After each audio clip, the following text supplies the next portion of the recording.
పూర్తి భారతదేశంలో అసలు గుంతలు లేని రోడ్డు మీకు ఎక్కడ కనిపించదు. ఇది అందరూ అనుకునే విషయం. కానీ పూణేలోని జంగ్లీ మహారాజ్ రోడ్డుపై 48 ఏళ్లుగా ఒక్క గుంత కూడా పడలేదు.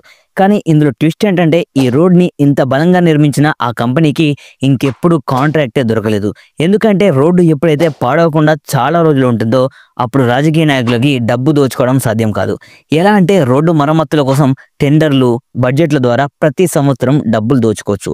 1976లో రెకాండో అనే కంపెనీ ఈ రోడ్డు నిర్మించినప్పుడు ప్రభుత్వానికి ఒక లేఖ రాసింది.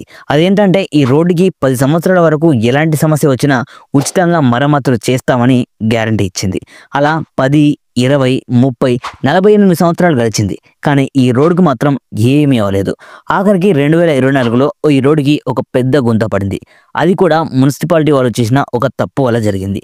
అయితే ఇతర దేశాల్లాగా మన దేశంలో కూడా నాణ్యమైన రోడ్లను చూడలేమా అంటే రెకాండో లాంటి కంపెనీలు ఉంటే ఖచ్చితంగా సాధ్యమవుతుంది. కానీ ఇలాంటి మంచి కంపెనీలను ఈ రాజకీయం ఒప్పుకోదు కదా. మరి దీనిపై మీ అభిప్రాయాన్ని కామెంట్ చేయండి. ఇలాంటి ఎన్నో ఇన్ఫర్మేటివ్ వీడియోస్ కోసం మన ఛానల్ని సబ్స్క్రైబ్ చేసుకోవడం అస్సలు మర్చిపోవద్దు.